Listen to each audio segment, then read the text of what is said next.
साथियों नमस्कार, मैं हरिश्चंद्र बर्णवाल इस वीडियो में आप सभी का स्वागत करता हूं।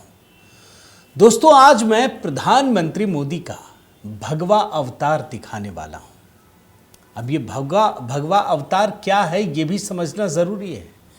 भगवा अवतार का मतलब दोस्तों ये नहीं है कि कोई कट्टर हिंदू बन जाए, ये बिल्कुल भी नहीं है।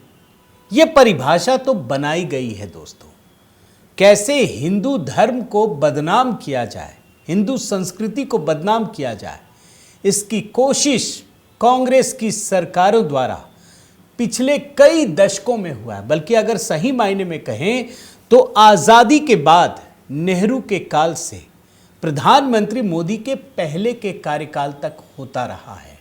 बीच में वाजपेयी जी का कार्यकाल था, लेकिन आप तो जानते हैं ना, वो गठबंधन की राजनीति में अपनी सरकार चला रहे थे। प्रधानमंत्री मोदी के कार्यकाल में दोस्तों इस नैरेटिव को डिकोड किया गया और धीरे धीरे किस प्रकार से प्रधानमंत्री मोदी ने भारत में हिंदुत्व की संस्कृति के मायने पूरी दुनिया को बताए। कांग्रेस को पसंद नहीं आया। मैं ये जो आपके सामने बात रख रहा हूं ना दोस्तों, इसके मायने बड़े गहरे हैं। एक समानांतर राजनीति और राजनीति से भी बढ़कर एक विचारधारा इस देश में चल रही है। एक तरफ कांग्रेस लेफ्ट लिबरल गैंग है, दूसरी तरफ भारतीय जनता पार्टी राष्ट्रीय स्वयंसेवक संघ की विचारधारा है, और दोनों की विचारधारा में हिंदुत्व को लेकर बिल्कुल 180 डिग्री का फासला है। एक तरफ हिंदुत्व से नफरत है और एक तरफ हिंदुत्व की संस्कृति के सही मायने भारत के लोगों के बीच पहुंचाने हैं। आप कहेंगे कि मैं कुछ फिलॉसफिकल हो रहा हूं, लेकिन दोस्तों अगर आपने प्रधानमंत्री मोदी का राज्यसभा में दिया बयान, जो लंबा था, निश्चित रूप से बहुत सारे तथ्य रखने थे, अगर आपने नहीं देखा और उन भाषण में जिस बहुत ही छोटी चीज को उन्होंने पकड़ने की कोशिश की, अगर वो आपने नहीं समझा, तो यकीन मानिए आप बहुत सारी चीजें चूक गए हैं। मैं इस वीडियो में दोस्तों बहुत कुछ नहीं, सिर्फ 3 बयान आपको दिखाऊंगा और आपको समझ में आएगा कि प्रधानमंत्री मोदी का भगवा अवतार क्या है। और भगवा अवतार का मैंने आपको मतलब ही समझा दिया। मैं चाहता हूं कि कमेंट के जरिए भी अपनी बात रखिएगा दोस्तों। सबसे पहले मैं आपको एक बयान सुनाऊंगा।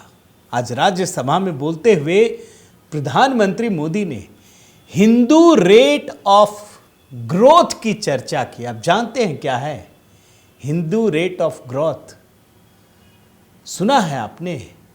देखिए, जो हमारे बुजुर्ग सहयोगी हैं, सामाजिक मीडिया परिवार के सदस्य हैं, वो जानते होंगे कांग्रेस इस देश को आगे बढ़ाने में पूरी तरह से नाकाम रही और उन नाकामियों को छिपाने के लिए एक नैरेटिव गढ़ा गया।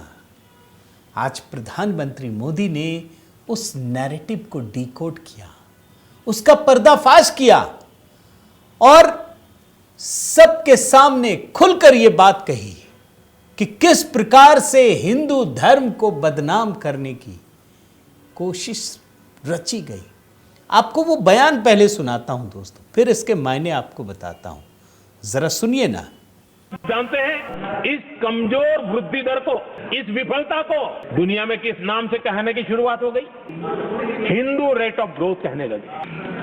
एक समाज का पूरा अपमान, विफलता सरकार में बैठे हुए लोगों की, काम न करने की सामर्थ्य बैठे हुए लोगों का, समझ शक्ति का अभाव बैठे हुए लोगों का, दिन रात भ्रष्टाचार में डूबे हुए लोगों का, और गाली पड़ी एक बहुत बड़े समाज को हिंदू रेट ऑफ ग्रोथ। आदरणीय सभापति जी, शाही परिवार के आर्थिक कुप्रबंधन और गलत नीतियों के कारण पूरे समाज को दोषी ठहराया गया और दुनिया भर में बदनाम किया गया। जबकि हम इतिहास देखें तो भारत के लोगों का तरीका और नीतियां भारत के स्वभाव में लाइसेंस राज नहीं था, परमिट नहीं थी।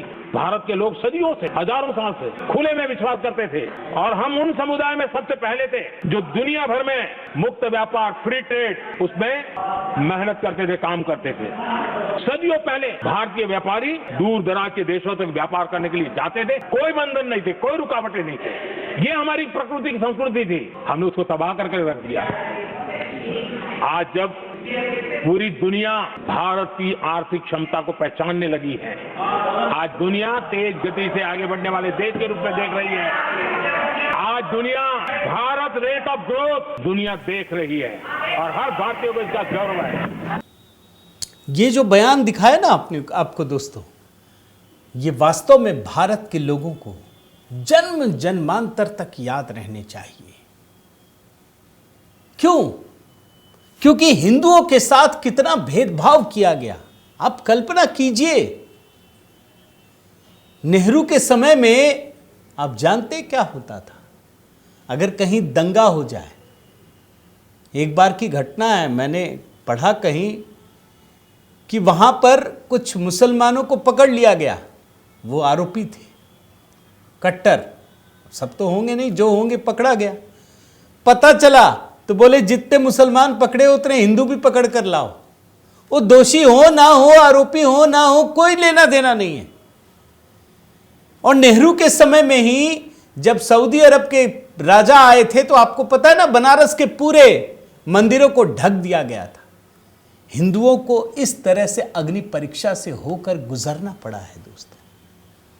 जब आतंकवाद की घटनाएं शुरू हुई और पता चला कि सब एक ही मजहब के हैं, तो कांग्रेसियों ने हिंदू आतंकवाद के शब्द गढ़े। भगवा आतंकवाद, हिंदुओं को बदनाम करने के लिए। हिंदुओं के प्रति नफरत इस कदर इनके दिलो दिमाग में भरा हुआ है। और जब ये पूरी तरह से नाकाम हो गए, देश तरक्की के रास्ते पर आगे बढ़ने की जगह पीछे खिसकने लगा, तो इन लोगों ने अपनी नाकामियों को हिंदू रेट ऑफ ग्रोथ का नाम देना शुरू कर दिया। यह है सच्चाई। लेकिन हिंदू संस्कृति ऐसी नहीं है दोस्तों। मैं अगर आपको कह रहा हूं ना, प्रधानमंत्री मोदी का आज भगवा अवतार दिखा, तो हिंदुत्व का मतलब तो है ही नहीं है। अरे हिंदू धर्म में अगर पूजा भी होती है ना किसी के घर में, तो क्या कहते हैं आखिर में? आपने सुना है? याद कीजिए, आप भी क्या कहते हैं? विश्व का कल्याण हो, हर कोई सुख समृद्धि से रहे, स्वास्थ्य सबका अच्छा रहे, यही तो कहते हैं ना। यही तो हिंदुत्व की भावना है। और ये तो सुप्रीम कोर्ट में भी कहा जा चुका है कि हिंदुत्व एक जीवन शैली है। प्रधानमंत्री मोदी ने आज संसद में, आप जानते हैं, यूसीसी की भी बात रखी। उन्होंने कहा कि ये लोग संविधान की बात करते हैं। ये वो लोग हैं जिन्होंने कहा था कि इस देश के रिसोर्सेस पर मुसलमानों का पहला हक है। और यूनिफॉर्म सिविल कोड, जो संविधान में एक प्रकार से आदेश की तरह है, नीति निर्देशक तत्व में, कि आप यूसीसी लागू कीजिए, इन कांग्रेसियों ने लागू नहीं किया। क्यों? तुष्टीकरण में। आज प्रधानमंत्री मोदी ने यूसीसी की बात की है दोस्तों संसद के भीतर। किसी गलत फहमी में मत रहिएगा। जब मैं भगवा अवतार कह रहा हूं ना, इसका मतलब समानता भी होती है। उनका बयान सुनाता हूं मैं आपको, जरा सुनिए। राष्ट्रपति जी ने गणतंत्र के 75 वर्ष के मौके पर संविधान निर्माताओं से प्रेरणा लेने का भी आग्रह अपने अभिभाषण में किया है। मैं आज बड़े संतोष के साथ कह सकता हूं कि हमारे संविधान निर्माताओं की जो भावना थी, उसी का आदर करते हुए, उसी से प्रेरणा लेते हुए हम आज आगे बढ़ रहे हैं। कुछ लोगों को लगता होगा ये यूसीसी क्या लाए हैं, लेकिन जो संविधान सभा की डिबेट पढ़ेंगे उनको पता चलेगा कि हम उस भावना का यहाँ लाने का प्रयास कर रहे हैं। कुछ लोगों की राजनीति आड़े आती हो, लेकिन हम संविधान निर्माताओं की भावना को जीते हैं ना, तब जाकर के ये साहस करते हैं और कमिटमेंट के साथ पूरा करने का प्रयास करते हैं। इसका मतलब है कि अगर आप हिंदुत्व में विश्वास करते हैं तो आप समानता में आपको विश्वास करना पड़ेगा, करना ही पड़ेगा। और इसीलिए प्रधानमंत्री मोदी दोस्तों आज संसद में उन्होंने फिर एक बात कही कि जब आप पूरी तरह से नाकाम रहे, आज तो उन्होंने एक पूर्व वित्त मंत्री चिदम्बरम साहब की बात की, आपको सोशल मीडिया में दिख जाएगा, क्योंकि एक विदेशी चैनल ने उनका इंटरव्यू लिया था जिसमें वो कह रहे हैं कि हाँ भाई यहां घुसखोरी होती है, लाल फीताशाही, अफसरशाही, लाइसेंस राज। और उसी वीडियो में जयराम रमेश ये कहते हैं, आपको दिख जाएगा, मैं दिखा इसलिए नहीं रहा हूं क्योंकि कॉपीराइट का इश्यू हो सकता है। जयराम रमेश कह रहे हैं कि मेरे पिताजी को एक कार खरीदने के लिए 15-20 साल लग गए। यह है कांग्रेसी राज। और जब वो नाकाम हो गया आगे बढ़ने में, तो इसे हिंदू ग्रोथ रेट बताना शुरू कर दिया। आज प्रधानमंत्री मोदी ने कहा कि हमने अल्टरनेट मॉडल दिया है भाई, क्योंकि हम तुष्टीकरण में नहीं संतुष्टीकरण में विश्वास करते हैं। और जब मैं प्रधानमंत्री मोदी के भगवा अवतार की बात कह रहा हूं दोस्तों, तो वो पूरे गर्व के साथ इस बात को सामने रखते हैं कि हम तुष्टीकरण नहीं करते, हम संतुष्टीकरण करते हैं, क्योंकि हमारे में घोटाला नहीं है। मैं ये बयान सुनाना चाहता हूं कि किस प्रकार से कांग्रेस इस देश को ठगने का काम करती रही है। उसका एक उदाहरण भी उन्होंने बहुत जबरदस्त तरीके से दिया, सुनिए ना। सभापति जी, मैं बड़े गर्व के साथ भी कहता हूँ, बड़े संतोष के साथ कहता हूँ कि एक लंबे अरसे तक, 5-6 दशक तक देश के सामने अल्टरनेट मॉडल क्या हो, तराजू पर तोलने का कोई अवसर ही नहीं मिला था।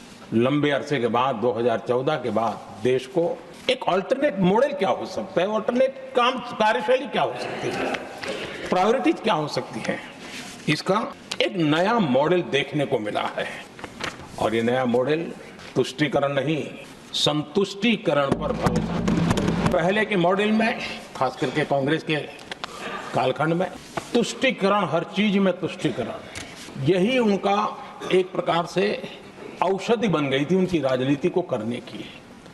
और उन्होंने स्वार्थ नीति, राजनीति, देश नीति, सबका एक घोटाला करके रखा हुआ। तरीका ये होता था कि छोटे तबके को कुछ दे देना और बाकियों को तरसा कर रखना, और जब चुनाव आए तब कहना देखो उनका मिला है, शायद आपको भी मिल जाएगा। और इस प्रकार से झुनझुना बांटते रहना, लोगों के आंखों पर पट्टी बांध करके अपनी राजनीतिक सियासत को चलाए रखना, ताकि चुनाव के समय वोट की खेती हो सके। यही कार्य चलता रहा। प्रधानमंत्री मोदी के इस भगवा अवतार को देखकर दोस्तों विपक्ष के होश उड़ गए हैं। उसको समझ ही में नहीं आ रहा है क्या करें। दशकों से बनाए हुए नैरेटिव को मोदी जी ध्वस्त कर रहे हैं, और ध्वस्त कर रहे हैं, इस कदर ध्वस्त कर रहे हैं कि समझ ही में नहीं आ रहा।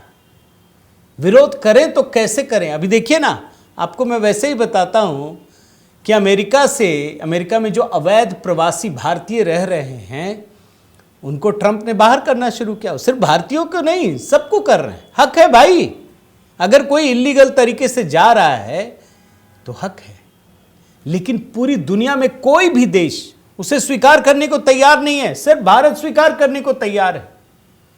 लोग विरोध कर रहे हैं, ये विपक्षी अरे बेड़ी हथकड़ी पता नहीं क्या क्या कह रहे हैं। इस पर मैंने एक आर्टिकल भी लिखा है एनडीटीवी में। लेकिन आप बता सकते हैं कि ये विपक्ष जो विरोध कर रहा है उसके पीछे की असली वजह क्या है? क्या आप सोच सकते हैं? मैंने इस आर्टिकल में डिकोड किया है। इसकी असली वजह यह बिल्कुल नहीं है दोस्तों कि किसी भारतीय को जो इलीगल तरीके से अमेरिका में रह रहे हैं उनको यहां भेजा जा रहा है। बिल्कुल नहीं है। यह हमेशा होता रहा है, यह पहली बार नहीं है। इसका विरोध इसलिए है कि मोदी जी उनको स्वीकार कर रहे हैं। पूरी दुनिया में कोई देश जो है एक्सेप्ट नहीं करती कि अरे मेरा इलीगल नागरिक गया, हम नहीं लेंगे, जहां फेंकना है फेंक दो। मोदी जी बोल रहे नहीं, यह हमारा नागरिक है, ठीक है आपके यहां चला गया गलत तरीके से, हम लेंगे। अब ये क्यों विरोध कर रहे हैं जानते हैं? क्योंकि आज अमेरिका बाहर भगा रहा है, ट्रंप भगा रहे हैं, तो कोई तो नहीं कुछ कह रहा।